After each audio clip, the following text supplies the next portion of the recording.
जी, अस्सलाम वालेकुम दोस्तों। आप देख रहे हैं इम्तियाज़ गुल यूट्यूब। आजकल चीफ़ इलेक्शन कमिश्नर का बड़ा चर्चा है हमारे पाकिस्तान में। और इमरान खान साबिक वज़ीर आज़म ने काफ़ी एक बड़ा प्रोग्राम बनाया है उनकी जमात ने कि किस तरह वो चीफ़ इलेक्शन कमिश्नर बेसिकली अब उनको काबिल कबूल नहीं हैं। और उसके बुनियादी एक नुक्ता है, शायद वो फ़ॉरेन फंडिंग केस है, यानी इल्ज़ाम ये था कि उनको नाजायज़ ज़राए से बैरूनी ममालिक से पैसे आए थे, मुख्तलिफ अकाउंट्स के ज़रिए उसकी प्रॉपर डॉक्यूमेंटेशन नहीं थी। तो हमने इस हवाले से अभी सोचा कि जो सूरत हाल बन रही है, उसका आखिर इतना एहतजाज क्यों हो रहा है? इमरान खान क्यों बज़ाहिर थोड़े से अपसेट लगते हैं और क्यों वो बढ़ाना चाहते हैं upping the ant against the chief election commissioner? और शायद वो मुज़ाहरे वगैरह का भी प्रोग्राम है। तो हमने दोबारा ज़हमत दी है जनरल अमजद शुएब साहब से। थैंक यू वेरी मच जी, आप दोबारा आपने वक़्त स्पेयर किया है। ये बताइए कि ये इलेक्शन कमीशन में इस वक़्त ये क्या खिचड़ी पक रही है पीटीआई या इमरान खान के खिलाफ? बिस्मिल्लाहिर्रहमानिर्रहीम। देखिए, इलेक्शन कमीशन में अगर तो फॉरेन फंडिंग केस के हवाले से देखा जाए तो उसमें बहुत सारी चीजें मशकूक हैं। फंड बिल्कुल लिए होंगे। पहली बात तो ये है कि ये लेवल प्लेइंग फील्ड नहीं दी जा रही, क्योंकि दूसरी पॉलिटिकल पार्टी जो बहुत पहले से मैदान में हैं, उनके अगर फंड्स वगैरह देखे जाएं तो मेरा ख्याल है कि उनमें ज्यादा बड़े घपले होंगे। उनमें तो नौसरबाजों की भर्ती उसमें की हुई है उन पार्टियों में बहुत ज्यादा। तो वो इस वजह से वो देखना जरूरी था, लेकिन नहीं किया गया। सो सिंगल आउट हुआ, एक पार्टी को पकड़ लिया। दूसरी तरफ ये है कि आम हालात में जो सजाएं हो सकती हैं वो ये है कि अगर आपने फॉरेन फंडिंग जो मशकूक है, आपने आप कहते हैं जी 2 करोड़ रुपया मशकूक था जो लिया आपने फलां से, तो वो 2 करोड़ रुपया सरकार जब्त कर सकती है। वो हो सकता है कि आप उसको वसूली पा लें और उनको कहें कि जी ये, और फिर उनको पाबंद कर दें कि आइंदा अपने फंड्स के बारे में वो हमें इस तरह सेटिस्फाई करते रहेंगे। लेकिन ये चीज है नहीं। यहाँ मुझे हालात कुछ मुख्तलिफ नजर आते हैं। और उसमें सिर्फ इलेक्शन कमीशन नहीं, ये जो इत्तेहाद है पॉलिटिकल पार्टीज का 11-12, ये शामिल है उसमें। जब भी कभी अमेरिका में कोई रिक्वायरमेंट उनकी होती है, वो तय करते हैं, जिसे हम कंस्पिरेसी कह लेते हैं, कुछ कहते हैं, लेकिन उसकी इम्प्लीमेंटेशन जो है वो बरतानिया के थ्रू होती है। अमेरिकन डायरेक्टली इसमें शामिल नहीं होते। उसकी बुनियादी वजह यह है कि जिन मोरों को वो इस्तेमाल करना चाहते हैं वो अमूमन बरतानिया में अवेलेबल होते हैं, और बरतानिया में वो वल्नरेबल भी बहुत होते हैं because of their own requirements. तो इस वजह से वहां मैनिपुलेट करना उनको आसान होता है। आप तो जब ये इन्होंने, लोग ये कहेंगे, ये तो बहुत बड़ा इल्ज़ाम आप लगा रहे हैं नहीं, कि मैं तरह कालाकार इल्जाम बन तो नहीं, जाता है। मैं तो आपको जो हिस्ट्री पीछे खुल गई, मैं उसकी बुनियाद पे बात कर रहा हूँ। हुँ, ये है कि जनरल मुशर्रफ जो था, उससे जब अमेरिकन जान छुड़ाना चाहते, उसकी वजह ये थी कि मुशर्रफ ने एक वक्त पे आके उनसे कोऑपरेट करना छोड़ दिया था।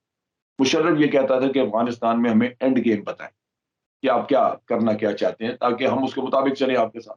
और दूसरा ये था कि कश्मीर के बारे में कहा गया था कि कश्मीर में कोई एक्टिविटी आप ना करें, हम कश्मीर का मसला हल करा देंगे, तो वो उन्होंने कराया कोई ना। तो मुशर्रफ ने, when he started going slow, तो पॉलिटिकल पार्टीज ने, उनके लीडर्स ने जा जा के वादे किए अमेरिका से कि हम आपके लिए सब कुछ करने को तैयार हैं।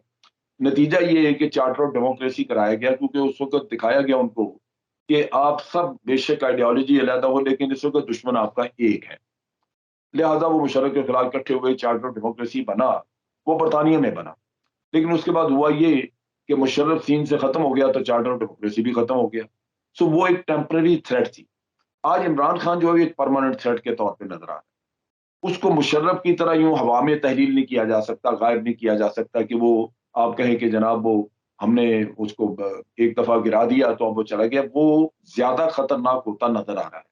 तो उसको एलिमिनेट करने के तरीके मुख्तलिफ हैं। उसको मार दिया जाए, that may create a greater problem for the country और for those who are sitting in the power, तो वो नहीं करेंगे। सो उसको किसी लीगल तरीके से एलिमिनेट किया जाए, तो उसमें सबसे बड़ा इस वक्त इनके हाथ में मौजूद है ये चीज। चुनाचे चार्टर ऑफ डेमोक्रेसी 2 जो है बुनियादी तौर पे, उसमें किसी की कोई आइडियोलॉजी नहीं मिलती, लेकिन उसमें एक चीज पे इत्तफाक होगा कि how to get rid of Imran Khan. लिहाजा आप देखेंगे कि ये सारी की सारी पॉलिटिकल पार्टी जो है ये खड़ी हो जाएंगी इलेक्शन कमीशन के पीछे, और उसको ये यकीन दहानी कराएंगी कि आप ये स्टेप लें, हम आपके साथ हैं, आप फिक्र न करें। तो इलेक्शन कमीशन कुछ तो पहले ही आपको पता है कि पीटीआई उसके ऊपर उंगलियां उठाती रही है, क्योंकि पीटीआई जो है वो आज एक बहुत बड़ी पॉलिटिकल रियलिटी है, आप उसको इग्नोर नहीं कर सकते। आम हालात में अगर इलेक्शन कमीशन के चेयरमैन जो है उसमें कुछ इखलाकियात होती, तो जब मशकूक हो जाए तो इतना बड़ा नेशनल एक्शन, नेशनल काम आपने करना है, आप खुद छोड़ देते हैं। आप कहते हैं कि भाई ये ना हो, इतनी बड़ी एक्सरसाइज 20-25 अरब रुपया उस पे खर्च हो जाएगा, और उसके बाद भी फिर अगर मुल्क टर्मोइल में चले जाता है क्योंकि मेरी शख्सियत पे उंगली उठ रही है, तो मैं इसको छोड़ रहा हूँ। जी। लेकिन वो नहीं छोड़ेगा, उसकी वजह ये है कि पॉलिटिकल पार्टीज जो है वो उसको बिठा के बैठी हैं। तो ये इस वक़्त एलिमिनेट इसको करना, वो भी तो एक टर्मोइल होगा। बुनियादी तौर पे आप ये कह रहे हैं कि ऐन मुमकिन है कि इमरान खान को और पीटीआई को सिर्फ इस बुनियाद पे एलिमिनेट कर दिया जाए, डिस्क्वालीफाई जी, कर दिया जाए कि जी, इनके जो जी। फंडिंग का मैनेजमेंट थी वो ठीक नहीं हुई है। बिल्कुल, ये फंड्स के मैनेजमेंट के ऊपर ये इसकी 90% पॉसिबिलिटी ये है, पहले शायद इसकी इतनी नहीं थी। लेकिन जब से क्राउड्स देखे हैं इन्होंने, तो they are alarmed. They know that it has become a permanent threat, जिसको एलिमिनेट करना ज़रूरी है। तो उसमें इलेक्शन कमीशन पेश-पेश है, ये इस्तेमाल होगा, पहले भी हुआ है और अब भी होगा। तो इस लेकिन वजह से जी, जी, लेकिन ये जी। जो क्या आपको आपका ख़्याल है कि जिस अंदाज़ में चीफ़ इलेक्शन कमिश्नर ने अपने लिए एक बाकायदा इज़ाफ़ी सिक्योरिटी माँग ली है, उनको कोई डर लग गया है कि वाक़ई कोई इस किस्म का फ़ैसला करने जा रहे हैं कि उनको इज़ाफ़ी सिक्योरिटी चाहिए? नहीं, मेरा नहीं ख्याल इस तरह का कोई थ्रेट है उनको, लेकिन उनका जो देखने की बात है, जो चीज़ देखनी चाहिए, पिछले 18 महीनों में जितनी इन्होंने रिक्रूटमेंट की है, इलेक्शन कमीशन ने भर्ती की है 2 ख़वातीन ये वो, उनके बारे में कहा जा रहा है कि वो सब मशकूक हैं। वो किसी और की रिकमेंडेशन पे उनको रखा गया है। नतीजा ये है कि इलेक्शन की मैनिपुलेशन का एक इंतज़ाम मौजूद है, जिसमें डायरेक्टली सामने शायद चीफ इलेक्शन कमिश्नर जो है वो नज़र ना आए, लेकिन जो चेन क्रिएट कर दी गई है वो खुद ब खुद फंक्शनल रहेगी रिगिंग के मामले में। तो हुँ। ये चीज़ें मशकूक हैं, सो इससे मेरा नहीं ख्याल कि किसी को डायरेक्ट थ्रेट है इलेक्शन कमीशन के चेयरमैन को या चीफ इलेक्शन कमिश्नर को कोई थ्रेट है, डायरेक्ट वो नहीं है। लेकिन ये आपको पता है कि वैसे भी कभी पाकिस्तान में हारने वाली पार्टी ने कभी इलेक्शन का माना नहीं कि वो फेयर है। लेकिन यहाँ बड़ा ऑब्वियस होगा, इमरान खान की सपोर्ट इतनी ओवरवेलमिंग नज़र आती है कि अगर उसको इलेक्शन हराया जाता है तो खतरा इस बात का कि वो ज़्यादा बड़ा मसला खड़ा कर देगा। लिहाजा उसको इलेक्शन से बाहर रखना जो है वो ज़्यादा इनके लिए हो सकता है कि वर्केबल सॉल्यूशन। लेकिन आप समझते हैं माज़ी के तजुर्बात को सामने रखते हुए कि इस किस्म की डिस्क्वालिफ़िकेशन अगर हो भी जाती है, तो क्या वो ये लोग फिर इंतख़ाबात करवा सकेंगे और उसमें फिर हमारे जो बड़े कौमी इदारे हैं उनका फिर क्या किरदार होगा? मेरा ख्याल है कौमी अदारे जो हैं वो अपनी इज़्ज़त-शिद्दत बचाने के चक्कर में होंगे, और मेरा भी मशवरा उनको होगा कि they should never be seen around any election process. क्योंकि इलेक्शन प्रोसेस के करीब वो कहीं नज़र आए नहीं, तो सारा मलबा उन पे चला जाएगा। मेरा मशवरा ये होगा कि दे शुड डिसोशिएट, कंप्लीटली दूर रहें इलेक्शन प्रोसेस से, और कैंटोनमेंट में बैठ के सिक्योरिटी की बात करें कि अगर सिक्योरिटी की ज़रूरत पड़ी, कहीं को बलवा होता है कुछ और उसके लिए ज़रूरत हो, तो वो रिक्विजिशन करें आर्टिकल 245 के तहत।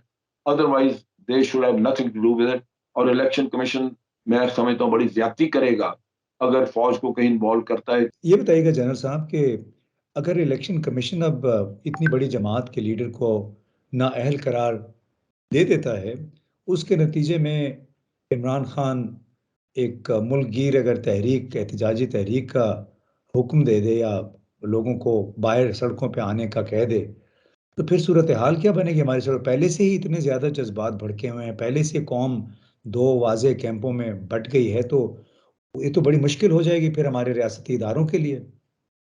बिल्कुल, ये जो सिचुएशन आगे आ रही है, वो बड़ी हमारे नुक्ता निगाह से तो वो बड़ी डेंजरस है। लेकिन हो सकता है गवर्नमेंट ने कोई प्लान वर्कआउट की हो, क्योंकि जो लोग आज हुकूमत पे काबिज़ हैं, वो इन मामलात के माहिर हैं। आपको पता है कि अगर आप एक जुर्म करें और आपको जो आपका सिस्टम है मुल्क का वो फैसिलिटेट करे और आपको सज़ा भी ना हो सके, तो फिर आपके हौसले बुलंद होते हैं, आप सब कुछ कर गुज़रने को तैयार हो। मैं बहुत सारी मिसालें दे सकता हूँ, लेकिन एक आप छोटी-सी देख लीजिए یہ واحد ملک ہے پاکستان جہاں پہ کہ ماڈل ٹاؤن کے کیس کا اتنے سالوں میں فیصلہ نہ ہو سکتا. کرپشن کے کیسز لے لیں, ڈرگ پیڈلنگ لے لیں, کچھ لے لیں. جب آپ کو پتہ ہے کہ آپ بچ سکتے ہیں, آپ کو کچھ نہیں ہو سکتا, تو آپ کچھ بھی کر سکتے ہیں. یہاں بلڈ شیڈ بھی ہو سکتا ہے, اس کا سب کا الزام ہر چیز کا عمران خان پہ ڈال دیا جائے. وہ ایسے کہہ رہے ہیں کہ یہ کانسٹیٹیوشن کو مان نہیں رہا, کانسٹیٹیوشن توڑنا چاہتا ہے, کانسٹیٹیوشن کے خلاف ہے. جیسے جو حکومت بنائی گئی ہے یہ کانسٹیٹیوشن کے مطابق بنی. وہ کانسٹیٹیوشن کے جو آرٹیکل 63 جس کا رونا ہے وہ سپریم کورٹ لے کے بغل میں بیٹھا ہوا.